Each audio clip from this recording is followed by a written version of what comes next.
ভারতের 7টি যুদ্ধ জাহাজ এখন হরমুজ প্রণালীর পথে রওনা হলো। আজকে ভারত কি যুদ্ধে জড়াই যেতেছে মধ্যপ্রাচ্যে? ভারত কি ইরানের বিরুদ্ধে এই যুদ্ধ জাহাজগুলো পাঠাইল? আজকের তাজা খবর হলো ভারতের 11টি যুদ্ধ জাহাজ,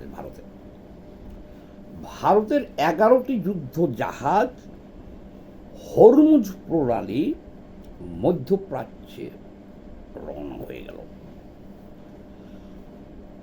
তো আমি চারিদিকে সব খোঁজ খবর নিয়ে দেখলাম যে এগুলো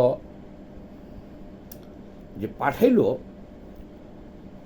এটা সরাসরি ইরানের বিরুদ্ধে যুদ্ধ করবে না যদি ইরান বাধা না দেয়।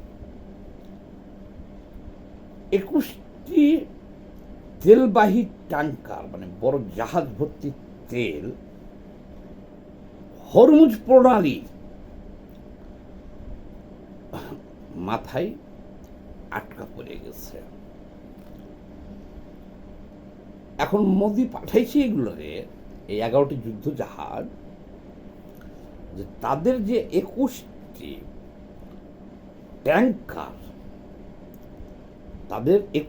ট্যাঙ্কার, যে ওখানে আটকা পড়ছে, হরমুজ প্রণালীতে আসতে পারতেছে না, সেগুলোরে এই যে ভারত যে যুদ্ধ জাহাজ পাঠাইল 11টা, ওটিতে স্কট করে নিয়ে আসবে হরমুজ প্রণালী পার করিয়া। যদি মানে মধ্যে তাদের 21টা জাহাজ থাকবে তেলের ট্যাঙ্কার, আর সামনে পিছনে এই যুদ্ধ জাহাজগুলো গার্ড দিয়া তাদেরকে নিয়ে আসবে। আচ্ছা, তাহলে এখন যদি ইরান বাধা দেয় তাহলে কি ইরানের বিরুদ্ধে এরা যুদ্ধ করবে? মোদির এই যুদ্ধ জাহাজ,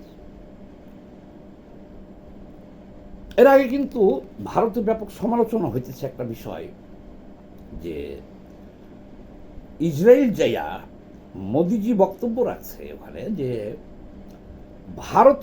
ইসরায়েল আমার ফাদারল্যান্ড আর ভারত হলো মাদারল্যান্ড, অর্থাৎ ইসরায়েলকে সমর্থন দিয়েছিল। আবার ইসরায়েলের সাথে ভারতের ব্যবসা বাণিজ্য এবং সম্পর্ক ভালো, এটা আমরা সবাই সারা বিশ্ব জানি। তাহলে এখন নতুন করে কি শেষ পর্যন্ত ভারতও এই যুদ্ধে জড়াই যেতেছে? আচ্ছা, দেখি আমরা আজকে এটা রওনা হয়েছে, এবার ভিতরের খবরগুলো একটু নিয়ে আসি। হ্যাঁ, তবে আরো একটা কথা আছে এখানে। এটি পাঠানোর আগে মোদি ইরানের প্রেসিডেন্টের সাথে ফোনে কথা বলছে, এবং স্পষ্ট করে বলছে যে আমরা কোনো সামরিক সহায়তা দিব না, কিন্তু ইরানকে চিকিৎসা সামগ্রী লাগলে তারা দিব, এবং আহতদের জন্য ত্রাণ, এই চিকিৎসা সামগ্রী তারা পাঠাই দিচ্ছে অলরেডি 5টা বিমানে। তাতে এখন দেখা যায় মোদি তো ভালো চালাক,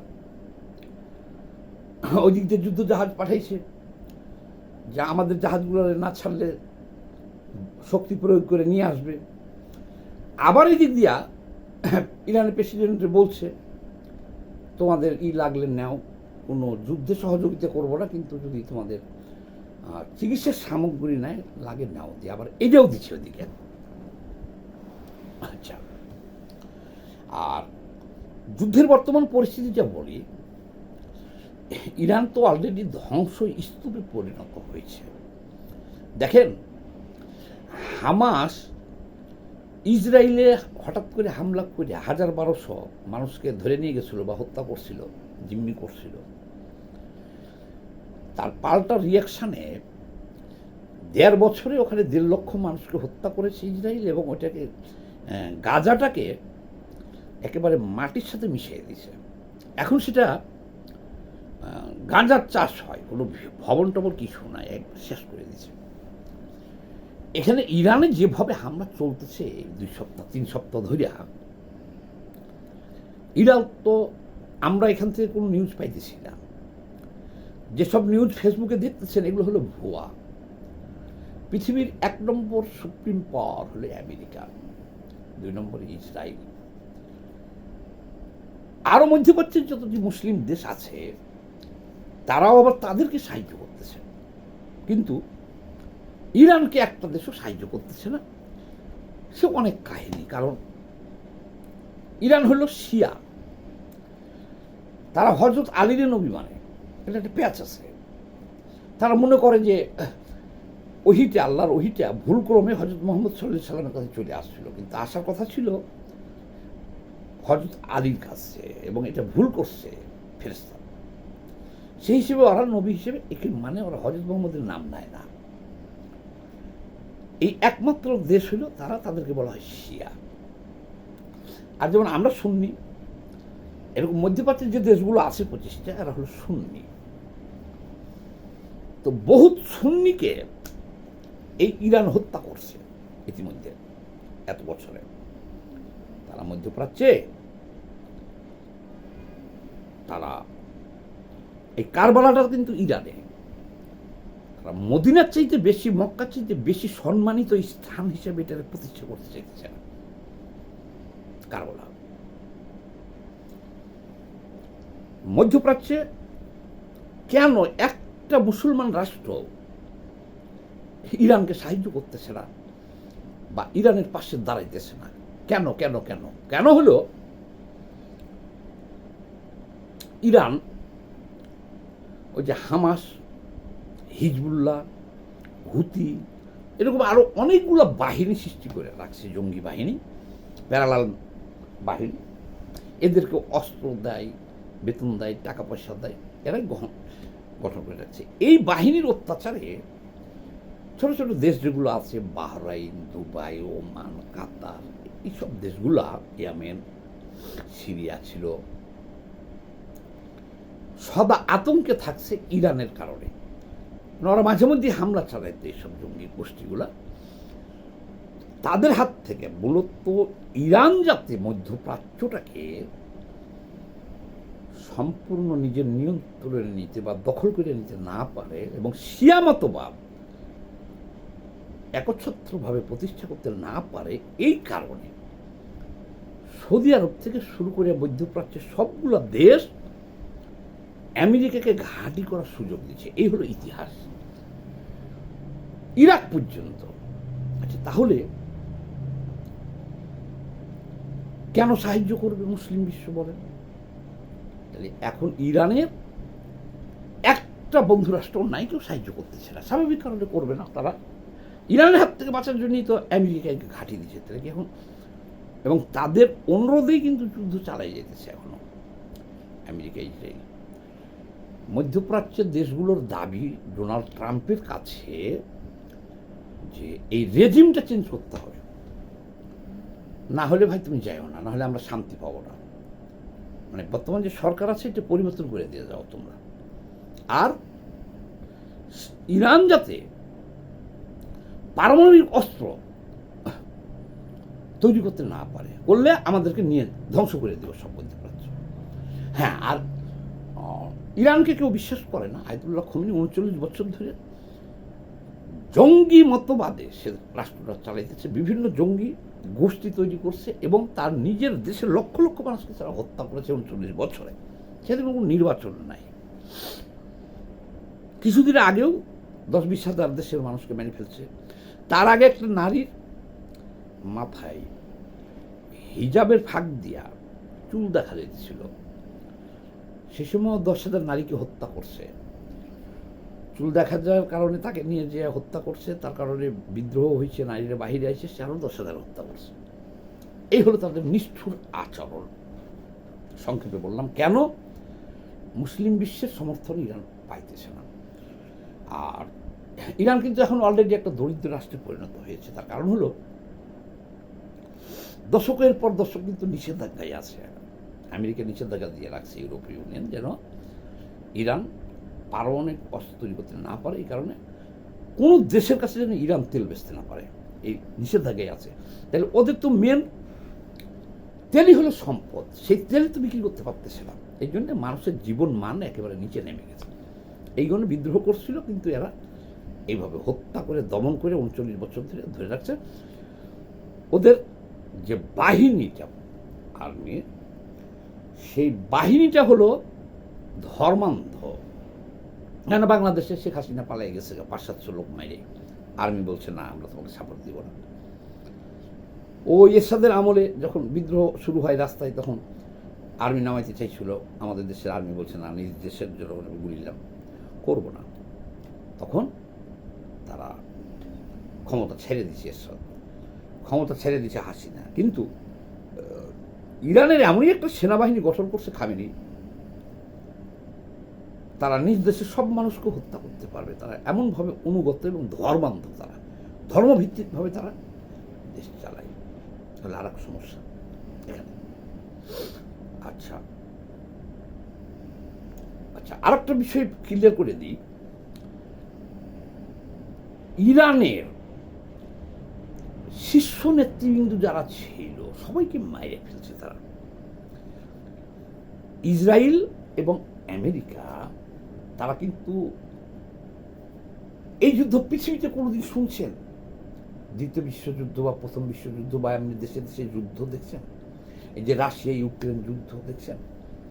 রাশিয়া এত বড় একটা রাষ্ট্র, ইউক্রেনের প্রেসিডেন্ট জেলেনস্কিকে মারতে পারছে বা তার একজন মন্ত্রীকে মারতে পারছে? পারে নাই। কিন্তু ইরান যুদ্ধ করবো কিভাবে বলেন?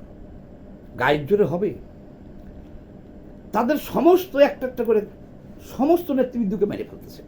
যুদ্ধে সৈনিক মরে ফিল্ডের থেকে, আগে সৈনিক ফ্রন্টে যারা আছে ওখান থেকে মরা শুরু হবে, প্রেসিডেন্ট স্যারেন্ডার করবো, সেটা হলো যুদ্ধ শেষের কথা।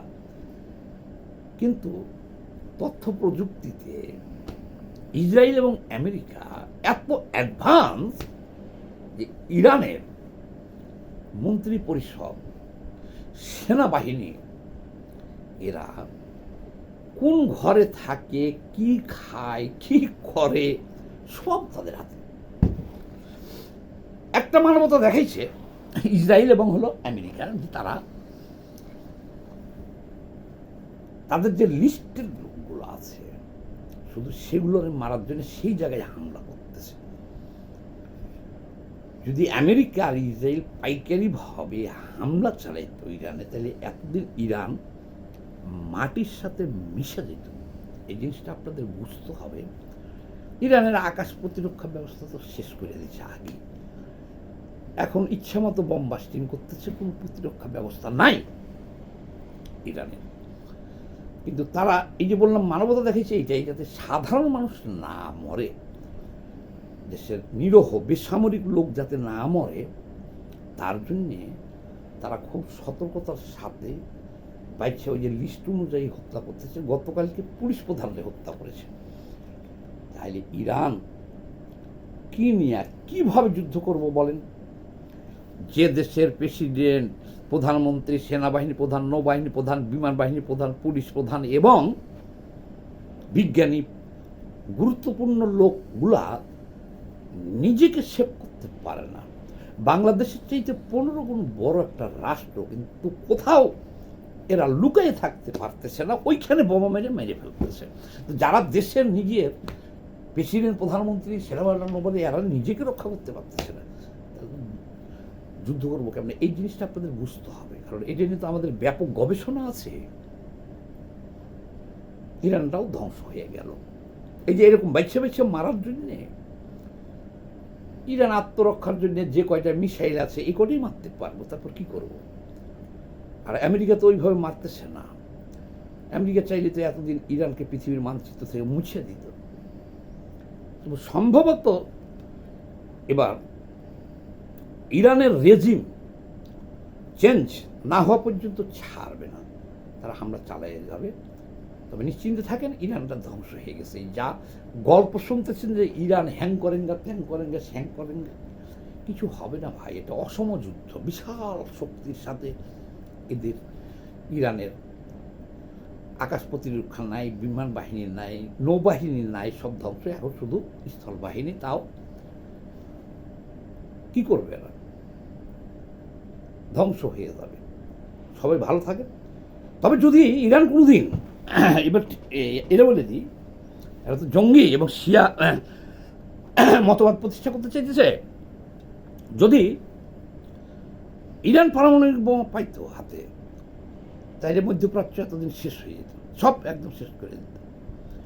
কাজেই বিশ্ব চাবে না, কেউ পছন্দ করে না ইরানকে, যে ইরান এই দেখেন জাতিসংঘ পর্যন্ত সাপোর্ট দিতেছে না, বিশ্বের একটা মুসলিম দেশ সাপোর্ট দিতেছে, কিছু মুসলমান যারা অবুঝ তারা সাপোর্ট দিতেছে, তারা এই ধর্মান্ধ উন্মাদ ইরানের জনগণকে সবাই ভালোবাসতেছে। কিন্তু এই প্রশাসনটা, এই যে 39 বছর ধরে একভাবে শাসন করতেছে ধর্মীয় উন্মাদ, এটা চিন চেতেছে। সবাই ভালো থাকবেন, ভিডিওটা বেশি বেশি শেয়ার দিয়ে দিয়ে।